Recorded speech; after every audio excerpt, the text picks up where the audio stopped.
Well, hi there everyone and welcome. My name is Kareth. Thanks so much for stopping by the channel today. I've got another recipe for a mix in a jar for you. This one is for some soft and fluffy yeast rolls.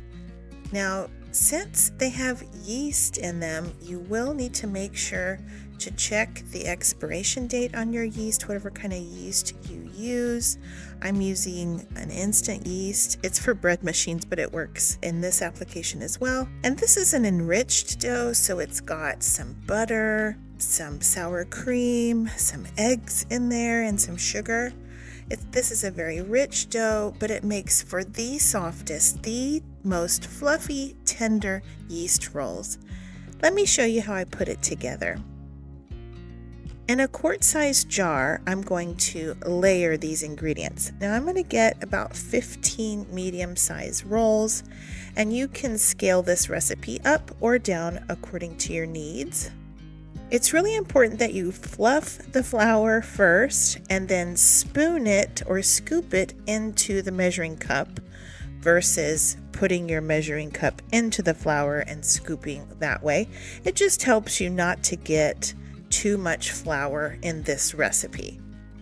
So you'll need 2 2/3 of a cup of all-purpose flour, and I scrape off the top just to make sure I have exactly that amount in my cup. And to that, I'm going to add 2.5 tablespoons of sugar. It makes the rolls just barely mildly sweet. And here comes the scrambled egg mix. It's perfect for these rolls. I love using our eggs for baking.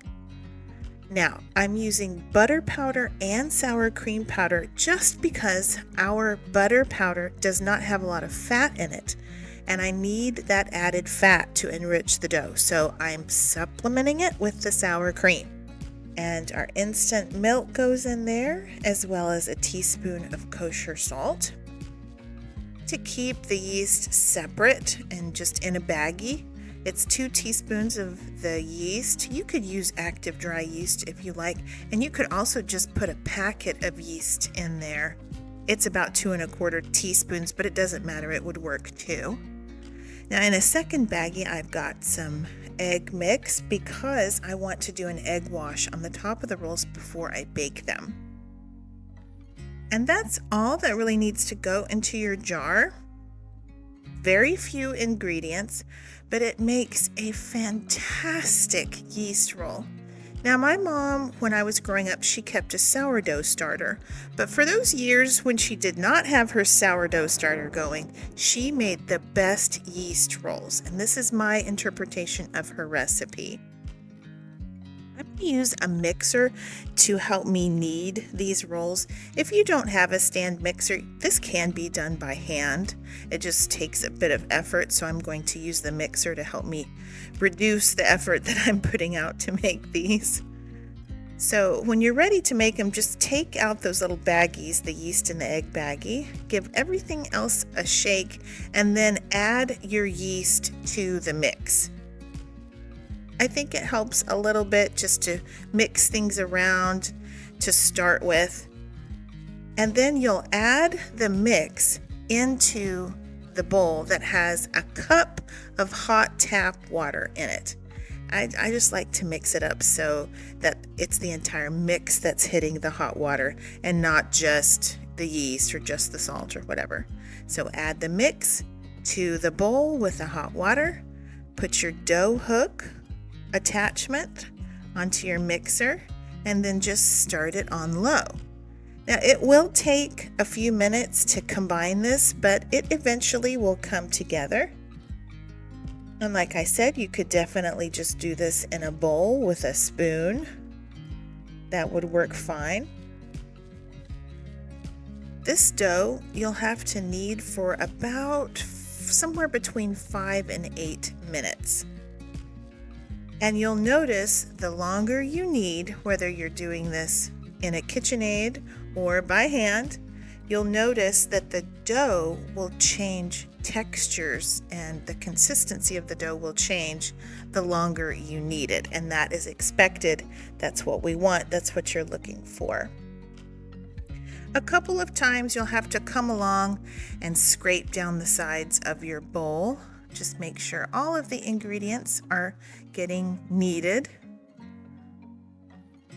So after about 8 minutes of this kneading process, and I did scrape down the bowl probably 3 times, the dough is ready. And you'll know when it's ready when it wants to stick to itself rather than sticking to the bowl or the spatula or your hands. It just kind of wants to come together, and that's what you're looking for. See, as I scrape that, it's wanting to come off the sides and the bottom of the bowl and stick to its friends in the dough. You'll want to lightly flour your surface and turn out the dough onto the floured surface. And then you can lightly flour the top of it and your hands as well.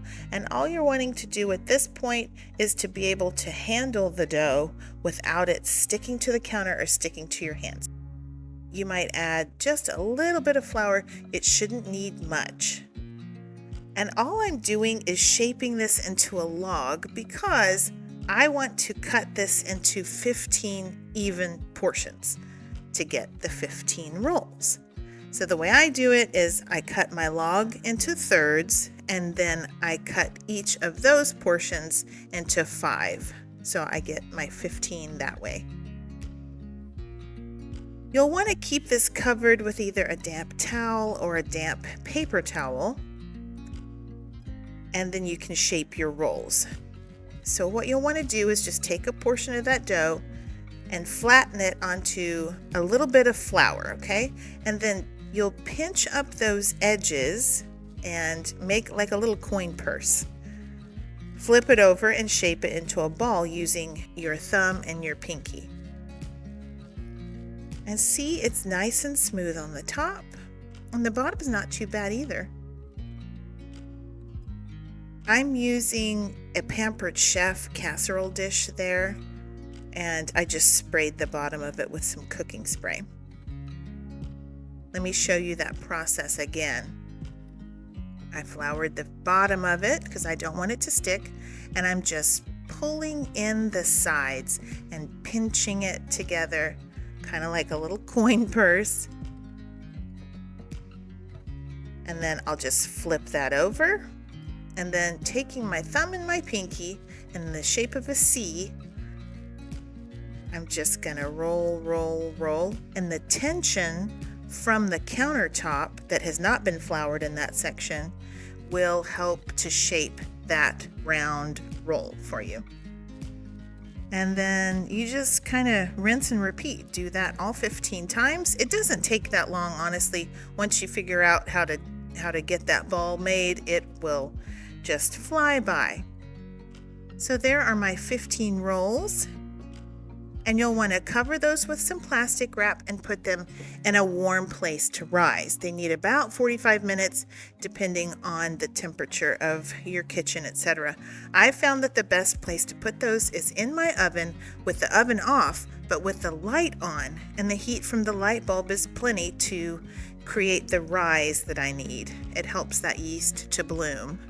Now you can preheat your oven and go ahead and make that egg wash I was talking about earlier. So you can empty that little baggie of egg mix into a bowl, add about 2 tablespoons of water to that, and give it a good mix. This is thinner than a regular egg would be, but that's what we want. We want this to be an egg wash. Carefully remove your plastic wrap and see how nice and fluffy those rolls have risen. They are just gorgeous. They're at least double in size. And you can gently brush that egg wash onto the top of your rolls.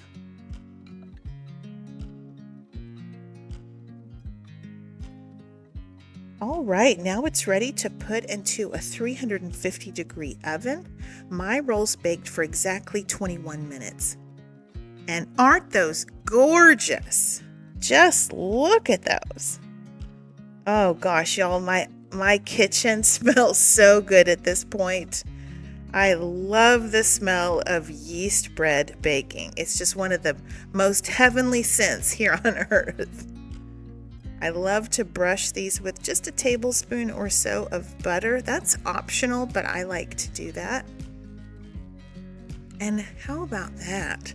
Just look at those and see how fluffy. There's just a nice bounce back to them.